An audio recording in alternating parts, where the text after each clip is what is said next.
Hello दोस्तों, स्वागत है आपके अपने YouTube channel BK Physics Master में। फिर से हाजिर हूँ क्लास 12 फिजिक्स की एक महत्वपूर्ण डेरिवेशन लेकर, जो कि है पतले लेंस के लिए अपवर्तन का सूत्र या लेंस मेकर का सूत्र, जो यूपी बोर्ड 2024 के लिए बहुत ही इम्पोर्टेंट डेरिवेशन है। ये यूपी बोर्ड में कई बार पूछी गई है। तो देखिए, लेकिन कुछ बच्चे कमेंट करते हैं, बताते हैं कि सर कि जो आप पढ़ाते हैं वो हमारे बोर्ड के लिए है या नहीं। तो बस मैं यही कहूँगा कि अगर आपके बोर्ड में ये डेरिवेशन आते हैं या ये क्वेश्चन ये बनते हैं, या आपके एनसीईआरटी सिलेबस तो देखो चलता होगा, ठीक है, तो उसमें अगर आपके क्वेश्चन आते होंगे तो उन सबके लिए इम्पोर्टेंट है, ठीक है। तो आप उन हिसाब से देख लीजिएगा जो भी बोर्ड के लिए पढ़ाते, लेकिन मैन हम के उसके बोर्ड की काम करते हैं, यूपी बोर्ड के लिए पढ़ाते हैं। अगर आपके बोर्ड में ये क्वेश्चन आते हैं तो बस आप अच्छे से तैयारी कर लीजिएगा, आपके लिए भी ये क्वेश्चन इम्पोर्टेंट होंगे। तो चलिए, लेकिन वीडियो को पूरा जरूर देखिएगा, ठीक है। इस पर आपको महत्वपूर्ण derivation, important numerical UP board 2024 के लिए या अदर बोर्ड, आप अगर आपके बोर्ड में न्यूमेरिकल आते हो, आप बिहार बोर्ड से हो, किसी भी बोर्ड से हो, अगर आपके न्यूमेरिकल आते हैं सबके, तो न्यूमेरिकल सबके लिए इम्पोर्टेंट है, ठीक है। तो और बहुविकल्पीय प्रश्न भी मिलेंगे, और आपके साथ साथ इसकी विकल्पों की PDF और अति लघु प्रश्नों की PDF आपको मिल जाएगी, ठीक है, जल्दी मिलने वाली है, तो उसको भी आप ले लीजिएगा। चलिए देखते हैं, तो पतले लेंस के लिए अपवर्तन के सूत्र या लेंस मेकर का सूत्र हम देखते हैं, इसका निर्धारण करते हैं। तो सब जैसा मैं चित्र बनाते जाऊँ आप नोट करते जाइएगा।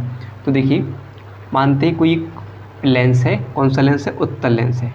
माना एक उत्तल लेंस, ठीक है, L है।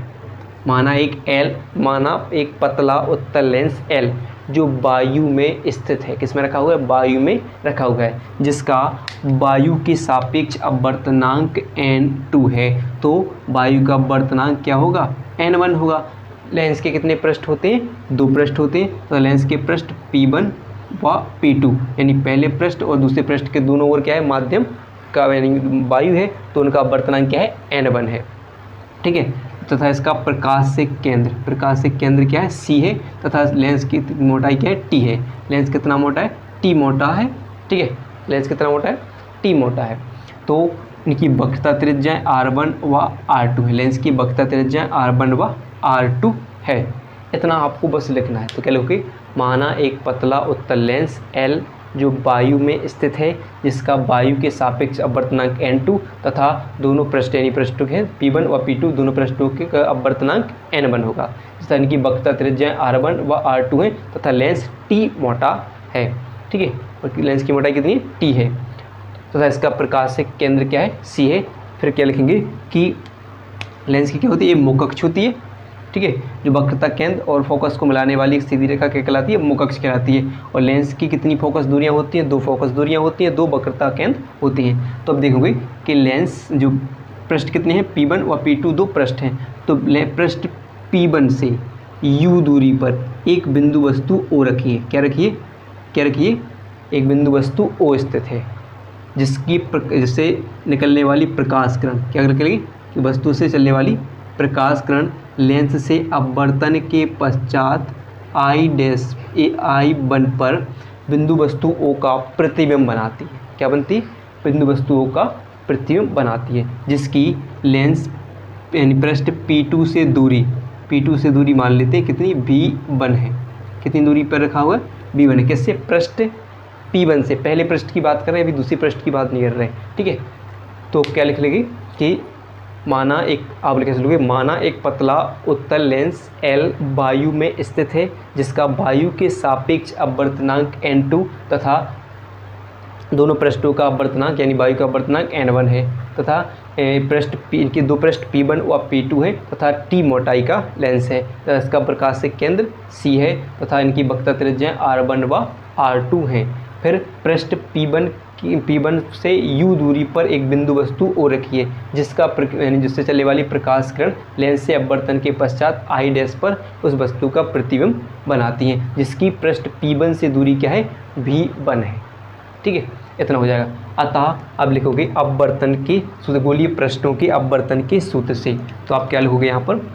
तो इतनी भाषा के लिए लिख देते हैं, अतः गोलीय पृष्ठों के अपवर्तन के सूत्र से। किससे देखेंगे? तो गोलीय पृष्ठों के अपवर्तन का सूत्र देखिए, तो गोलीय पृष्ठों के अपवर्तन का सूत्र होता है N2/V माइनस N1/U बराबर N2 माइनस N1/R होता है। क्या होता है? गोलीय पृष्ठों के अपवर्तन का सूत्र होता है। तो हम क्या किसके लिए बात कर रहे हैं? प्रथम पृष्ठ के लिए। तो किसके लिए?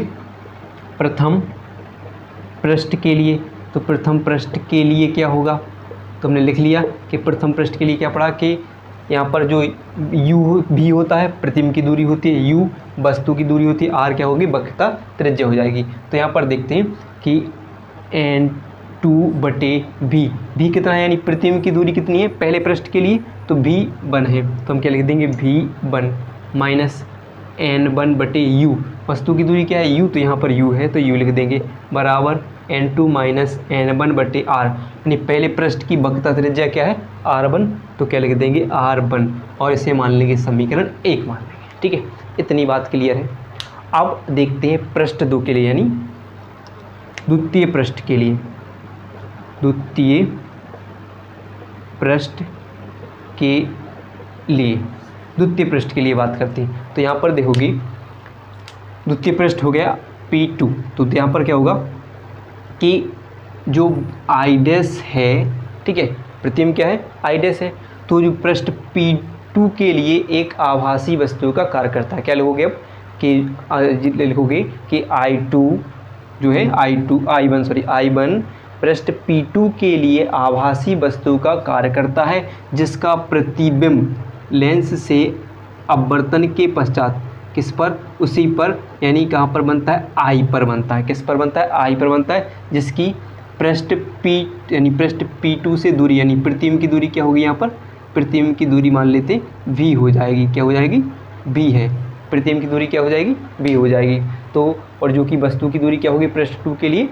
वस्तु क्या होगी? I डैश होगी, जिसकी पृष्ठ 2 से दूरी कितनी होगी? तो दूरी आप देखोगे, अभी अपने क्या लगा था कि V1 है, अभी क्या है? V1 है, लेकिन इसमें से क्या करना है? एक मोटाई, यानी इसकी T मोटाई को क्या करेंगे? पृष्ठ 2 से T मोटाई क्या हो जाएगी? माइनस हो जाएगी, तो माइनस T लिख देते हैं, और दूरी हो जाएगी पृष्ठ P2 से दूरी क्या होगी वस्तु की? V1 माइनस T हो जाएगी।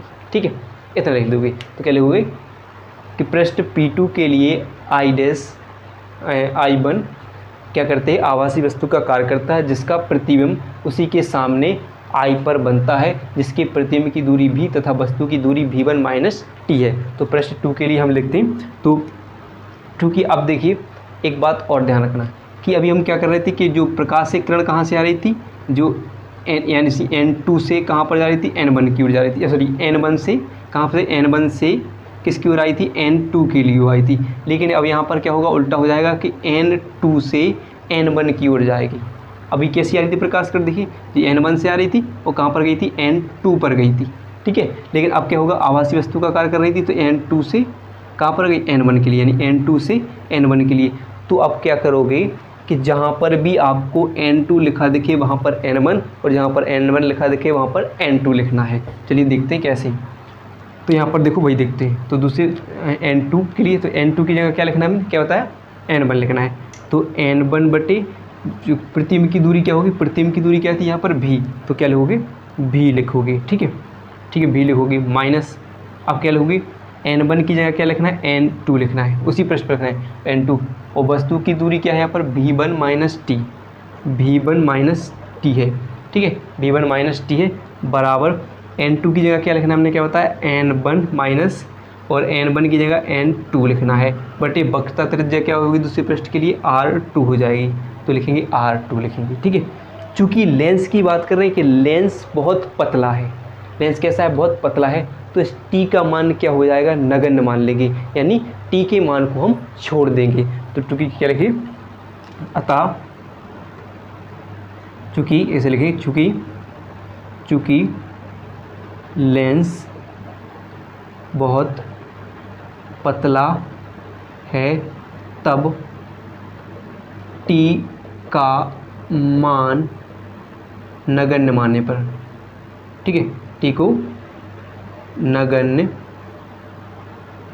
मानने पर, T को क्या मान लेते हैं? नगण्य मान लेते हैं। तो T को क्या कर देंगे? हटा देंगे।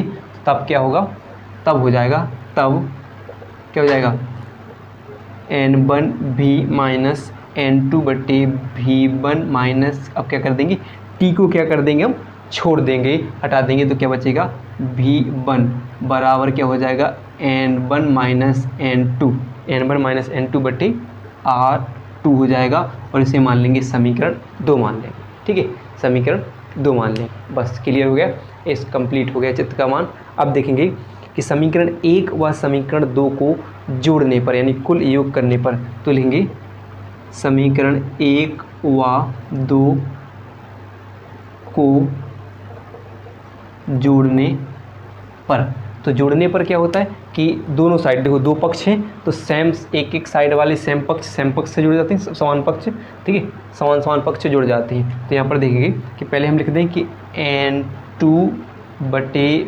v1 माइनस n1 बटे u, ठीक है, और प्लस फिर क्या लिखेंगे n1 बटे v माइनस n2 बटे v1 बराबर, ए लिख दिया और ए लिख दिया, इन दोनों को जोड़ दिया। अब इन दोनों को जोड़ देते हैं, ठीक है, तो यहाँ पर क्या हो जाएगा n2 माइनस n1 बटे r1 plus n1 minus n2 बटे r2, दोनों पक्ष जुड़ गए। लेकिन आप यहाँ पर देखोगे कि n2 बटे v1 और n2 बटे v1 ये माइनस का है और ये प्लस का है, तो ये दोनों कट जाएंगे नहीं। और यहाँ पर देखोगे क्या बचा है कि माइनस के n, तो इस माइनस का अंदर गुणा कर दिए तो क्या हो जाएगा, अगर आप इसको पलट के लिख दो चाहे, ठीक है, तो क्या हो जाएगा n1 भी, ये अंदर इस माइनस का गुणा कर देंगे तो माइनस 1 बटे u, ऐसे लिख देते कि n1 पलट के लिख देंगे तो माइनस का चिन्ह हो जाएगा अंदर, ऐसे लिख दिए, बराबर क्या हो जाएंगे, यहाँ पर क्या होगा n2 माइनस n1 और बटे r1 plus n1 minus n2 बटे r2 हो जाएगा, ठीक है। चूँकि यहाँ पर देखिए हैं जी सेम बात, n2 माइनस n1 या n2 माइनस n1 तो दोनों सेम हैं, तो अगर आप चाहो तो ऐसे कॉमन ले लो कि n2 माइनस n1 को कॉमन ले लो, अंदर क्या बचेगा 1 बटे r1 माइनस 1 बटे r2 लिख देते हैं। यानी माइनस को ऐसे करते हैं कि इस जो माइनस इस चिन्ह हमें हटाना है यहाँ पर, ठीक है, तो इसको सभी समीकरण में दोनों पक्ष में माइनस का गुणा कर देंगे तो ऐसा आ जाएगा, आपका माइनस का चिन्ह आ जाएगा, ठीक है, माइनस लिख देंगे n2 माइनस n1 बटे 1 बटे r1 माइनस 1 बटे r2 हो जाएगा, ठीक है। चूँकि यहाँ पर देखिए n1 इसमें भी है, n1 इसमें भी, तो n1 को कॉमन ले लें, अगर हम n1 को कॉमन ले लें तो 1 बटे v माइनस 1 बटे u बच जाएगा नहीं, 1 बटे v माइनस 1 बटे u हो जाएगा। और इस n1 को इन दोनों के नीचे पहुँचा देते हैं, ठीक है, तो क्या करें, ठीक है, इतना हो गया, इसको हम साफ कर सकते हैं, ठीक है, या हम लिख दे रहे हैं अभी तो कि 1 बटे v माइनस 1 बटे u बराबर n2 माइनस n1, इन दोनों के बटे क्या लिख दें हम n1 को लिख दें, और यहाँ पर क्या बचा 1 बटे r1 माइनस 1 बटे r2 बच जाएगा। इतना क्लियर हो जाएगा, ठीक है। चलिए देख लेते हैं, तो यहाँ पर इसको साफ कर देते हैं, ठीक है, या इसको साफ कर देते हैं, इसको साफ कर देते हैं, फिर आप लिखेंगे। अगर वीडियो पसंद आ रही हो तो लाइक ज़रूर कर दीजिएगा, ठीक है, और नए हो तो चैनल को सब्सक्राइब जरूर कर लीजिएगा। चलिए देखते हैं फिर क्या हो जाएगा आपका, ठीक है, तो क्या बचा आपका 1 बटे v माइनस 1 बटे u बराबर, देखिए n2 बटे n1 यानी n2 बटे n1 माइनस n1 बटे n1, ये n1 क्या है दोनों के नीचे होगा, बटे में है मतलब दोनों के बटे में होगा, तो वैसे दोनों के बटे में लिख देते हैं, और यहाँ पर 1 बटे r1 माइनस 1 बटे r2 लिख देते हैं, तो यहाँ पर n1 से n1 हो जाएगा, आपका कैंसिल हो जाएगा, ठीक है। अब क्या बचा 1 बटे v माइनस 1 बटे u बचेगा, और n2 माइनस n1 बटे कितनी बार चला जाएगा, n1 माइनस n1 कितनी बार, एक बार जाएगा, और क्या बचेगा 1 बटे r1 माइनस 1 बटे r2 बच जाएगा। इतना क्लियर हो जाएगा। चूँकि आप देखिए कि n2 माइनस n1 क्या हो जाएगा, n2 माइनस n1, यानी देख सकते हैं कि वायु की n2 माइनस n1 बराबर मान लेते हैं हम n, या कह सकते हैं कि n1 माइनस 1, यानी माध्यम 1 के सापेक्ष माध्यम 2 का अपवर्तनांक, यानी वायु से किस में जा रहे हैं, या लेंस में जा रहे थे, तो उसके लिए माध्यम 1 के सापेक्ष माध्यम 2 का अपवर्तनांक, तो यही माध्यम 1 के सापेक्ष माध्यम 2 का अपवर्तनांक, तो क्या लिख सकते हैं कि n1 n2 ऐसे लिख सकते हैं कि n बटे N2/N1 को हम इस रूप में लिख दें, तो यानी हम क्या लिख दें, या आप चाहो तो डायरेक्ट क्या लिख दो, N1 इसकी जगह डायरेक्ट क्या लिख दो, N लिख दो। अब बर्तन मान लेते हैं डायरेक्ट क्या है, N है, तो यहाँ क्या लिख दें, तो क्या लिख दें कि 1/V माइनस 1/U बराबर N2 माइनस N1 की जगह क्या लिख दें, ठीक है, क्या लिख दें हम N मान लेते हैं, ठीक है, और माइनस का क्या हो जाएगा, 1 हो जाएगा, और यहाँ पर क्या हो जाएगा 1/R1 माइनस 1/R2 बच जाएगा, ठीक है। इतना हो जाएगा, अगर चाहो तो इतना भी हो गया आपका लेंस मेकर सूत्र, या आप चाहो तो एक चीज़ और यहाँ पर लिख दें, आगे और मिला के लिख दें, ठीक है, चूँकि हो जाएगा। तो यहाँ पर देखिए एक कंडीशन होगी कि जब वस्तु अनंत पर हो तो उसका प्रतिबिंब कहाँ पर बनता है, द्वितीय फोकस पर बनता है, लेंस की द्वितीय फोकस पर बनता है, तो उसका प्रतिबिंब लेंस के द्वितीय फोकस पर बनता है, ठीक है। चूँकि अब हम पढ़ रहे थे कि प्रतिबिंब कहाँ बन रहा था, कैसा था हमारा दर्पण, कैसा था, ये दर्पण था, ये प्रकाश एक केंद्र था, हमने यहाँ पर कोई वस्तु रखी जिसका प्रतिबिंब लेंस की दूसरी साइड द्वितीय फोकस पर बन रहा था, तो यानी वस्तु कहाँ पर मानी गई, यहाँ पर जो मुख अक्ष पर कहीं वस्तु रखी थी, कहाँ पर रखी थी, अनंत पर मान लेते, यानी जो U थी वो कहाँ पर थी, वस्तु कहाँ थी, अनंत पर थी, तो उसका प्रतिबिंब जब तो लेंस की दूसरी साइड फोकस पर बन रहा था, यानी वो प्रतिबिंब कहाँ पर बन रहा था, मान लेते उसका फोकस पर बन रहा था, यानी जो V था वो कहाँ पर बन रहा था, F पर बन रहा था, तो यानी क्या हो जाएगा हमारा कि U बराबर हो जाएगा अनंत और V बराबर क्या हो जाएगा F। तो आप क्या लिखोगे, यहाँ से देख सकते हैं, इसकी जगह पर लिख दें कि 1/V की जगह क्या लिख दें, 1/F लिख दें, माइनस अनंत U की जगह क्या लिख दें, अनंत लिख दें, बराबर N minus 1/R1 minus 1/R2 लिख दें, ठीक है। चूँकि अब देखोगे, इसको नोट कर लिया होगा, करते जाना, फिर देखोगे कि अनंत का मान लेते हैं 0 होता, अनंत का मान क्या होता है, 0 लिख देते हैं, तो क्या हो जाएगा, इसको हट जाएगा, यानी क्या बचेगा 1/F बराबर N minus 1/R1 minus 1/R2 हो जाएगा, और ये हो जाएगा किसके लिए, पतले लेंस के लिए अपवर्तन का सूत्र या लेंस मेकर का फॉर्मूला हो जाएगा। वीडियो पसंद आई हो तो वीडियो को लाइक और चैनल को सब्सक्राइब करना ना भूलिएगा।